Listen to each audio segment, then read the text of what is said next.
Chemistry, Chapter 21, Further Aspects of Equilibrium. First of all, we will be looking at how to get rid of hardness of water. To identify whether a sample of water is hard or not, what you need to do is you have to take a sample of soap solution to that container of water, and then shake it. If soap bubbles appear, then we know that the sample of water is soft. If it produces a greasy solid layer known as scum on the surface of the water, then we know that it is hard. And also the hard water would look milky when shaken with soap solution. This hard water is a result of dissolved calcium hydrogen carbonate, magnesium hydrogen carbonate, or magnesium sulfate. So the scum that is going to be produced is when calcium or magnesium ions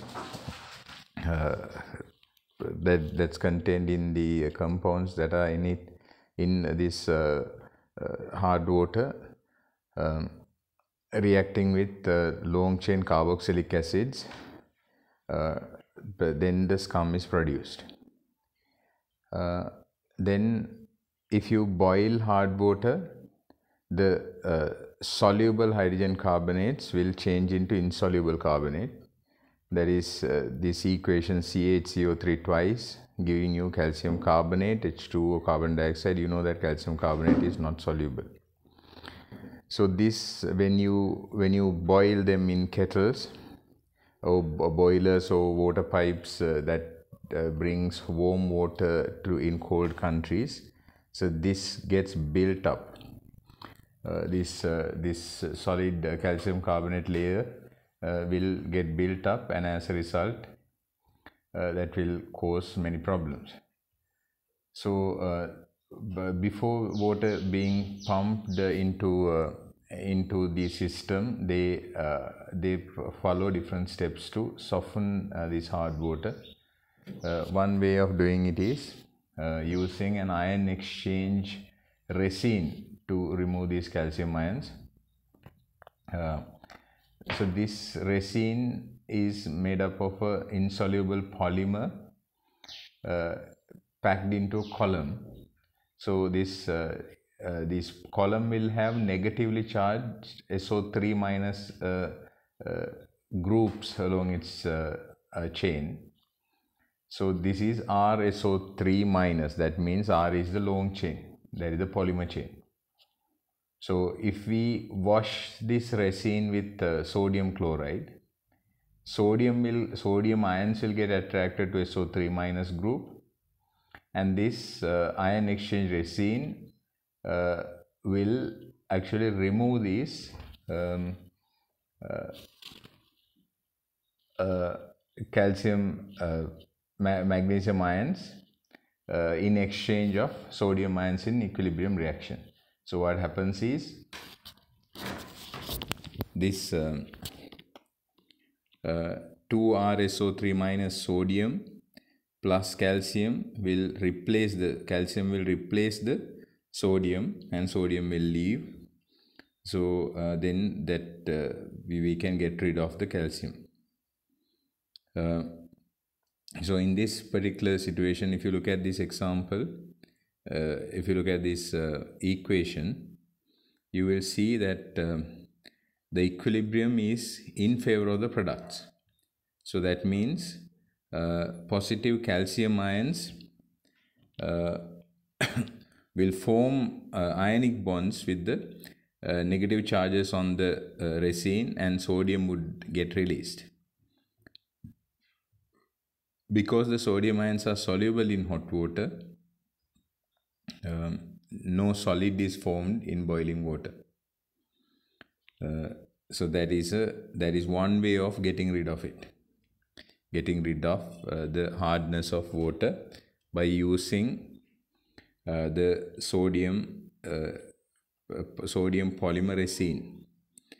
We call this the ion exchange resin, and we get rid of the calcium ions using this, calcium or magnesium ions using this method.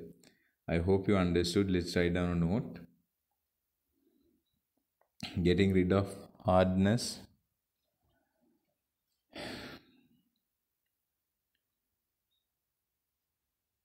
When a sample of water is shaken with soap water, if it produces soap bubbles,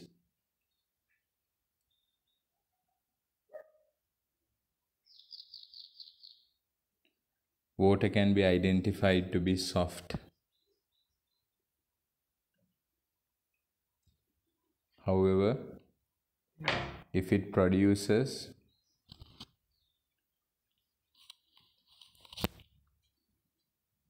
a greasy solid scum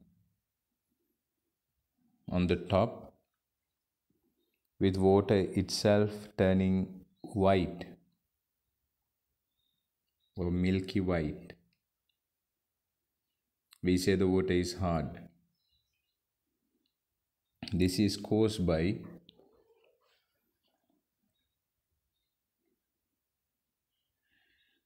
dissolved calcium hydrogen carbonate, CaHCO3 twice, magnesium hydrogen carbonate, and magnesium sulfate. The scum produced is an insoluble compound of calcium or magnesium ions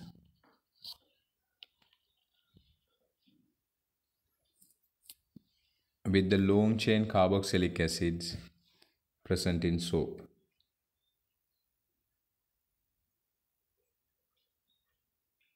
Leave a line and write, when hard water is boiled,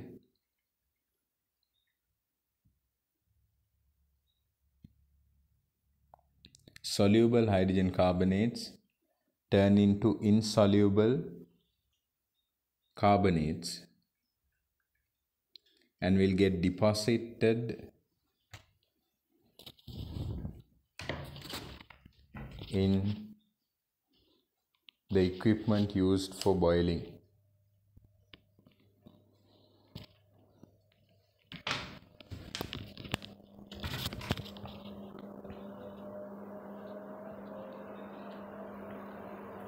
Therefore, before this water is being used, it needs to be softened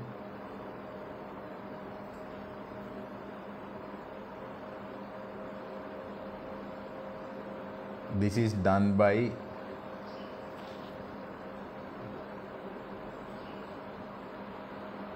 a resin made up of an insoluble polymer packed in a column containing SO3 minus groups along its chain.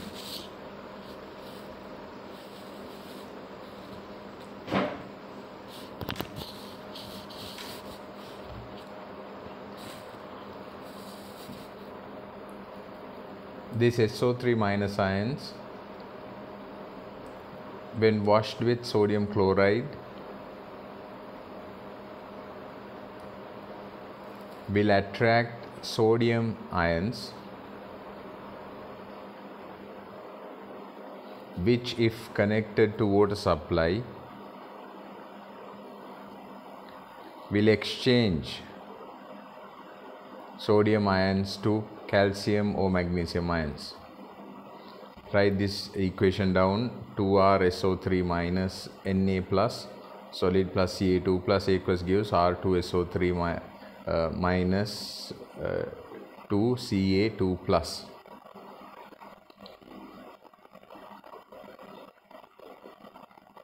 Because sodium ions are soluble in water, no solid is formed when water is boiled.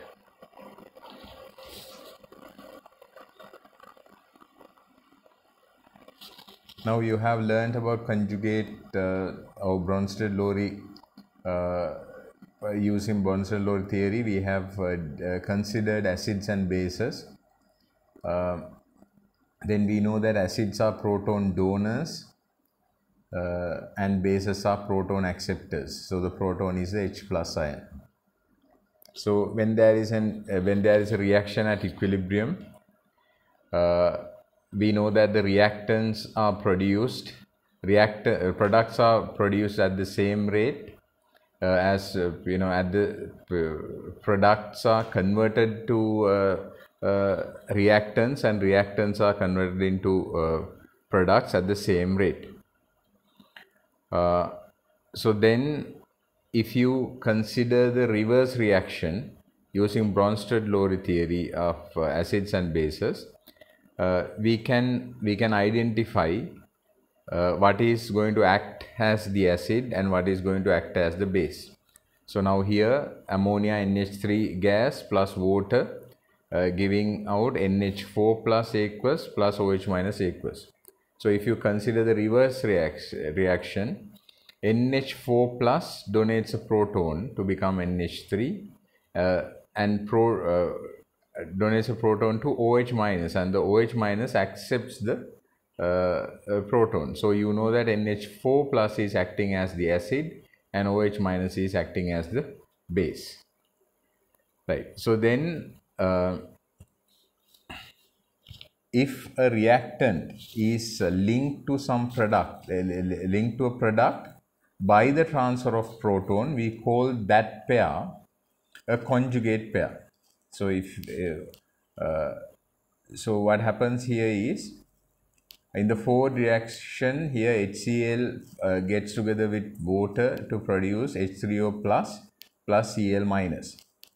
So when you look at the forward reaction, Cl minus is the conjugate base of the acid HCl.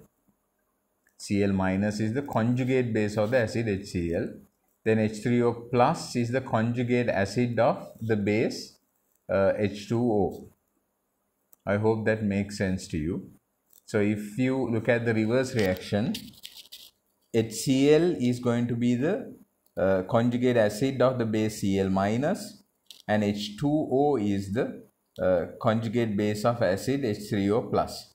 So these two would be referred to as the conjugate pair. So that means in a conjugate pair, the acid would have one proton more than its conjugate base. So now if you take the ammonia and ammonium ions, so what happens is NH3 plus joins together with water to produce NH4 plus OH minus. So the conjugate pair is going to be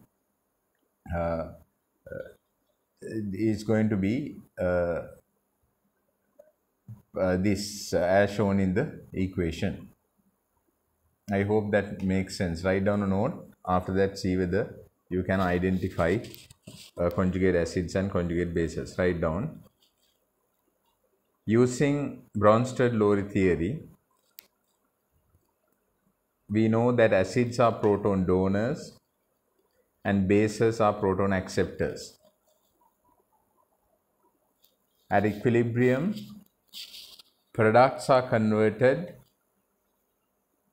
to reactants and reactants are converted to products at the same rate.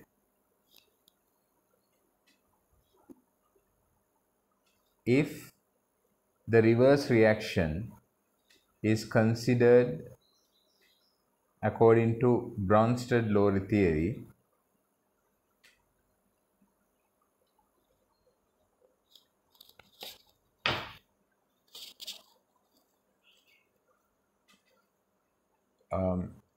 for below reaction, write down this reaction: NH3 plus gas plus H2O liquid, reversible sign, NH4 plus aqueous plus OH minus aqueous.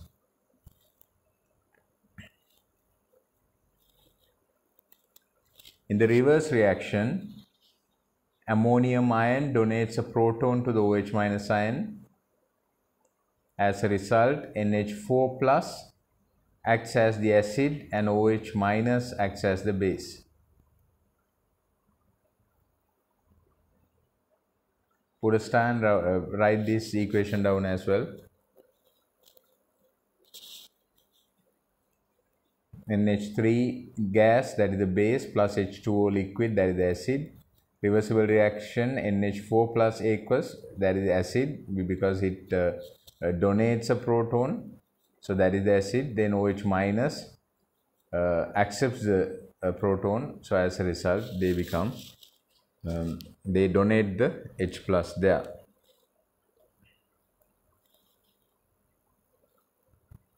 If a leave a line, put a star and write down, if a reactant is linked to a product, if a reactant is linked to a product by the transfer of a proton, we call this pair a conjugate pair.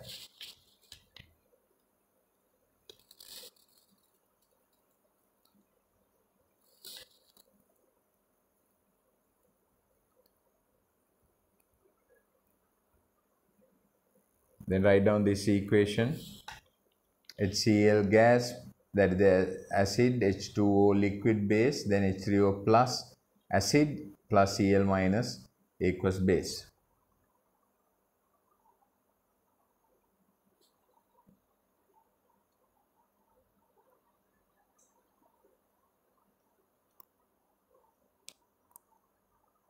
So HCl will donate the proton, so the Cl minus is what's produced as a result of that. So then HCl and Cl minus becomes a conjugate pair because Cl minus will accept the H plus to become HCl, so they are the conjugate pair. Then H2O will accept H2O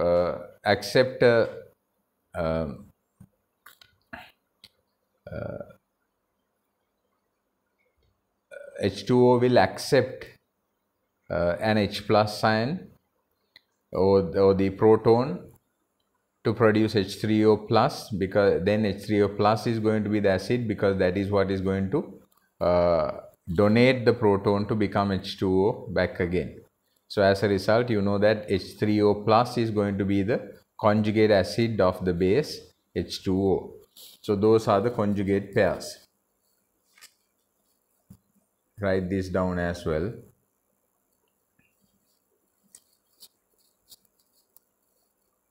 I hope it makes sense to you.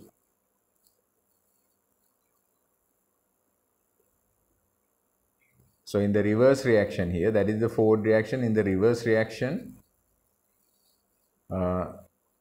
HCl is the conjugate acid of the base Cl minus.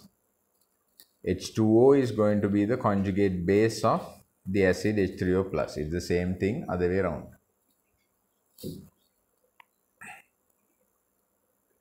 Put a star and write down. In a conjugate pair, the acid has one more proton than its conjugate base.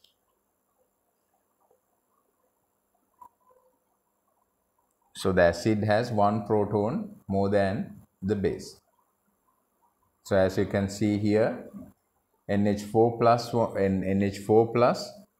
has one proton more than NH3. So as a result, NH4 plus is the acid 1, then the corresponding base is base 1 NH3. Then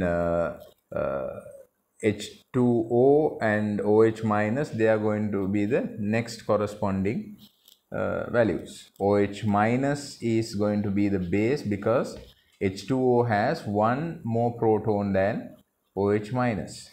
So that makes sense. So they become the conjugate pair, and H2O is the acid 2 and OH minus is the base 2. I hope it made sense. If you did not understand, please ask questions. If you did, you will have to do the questions, question 1.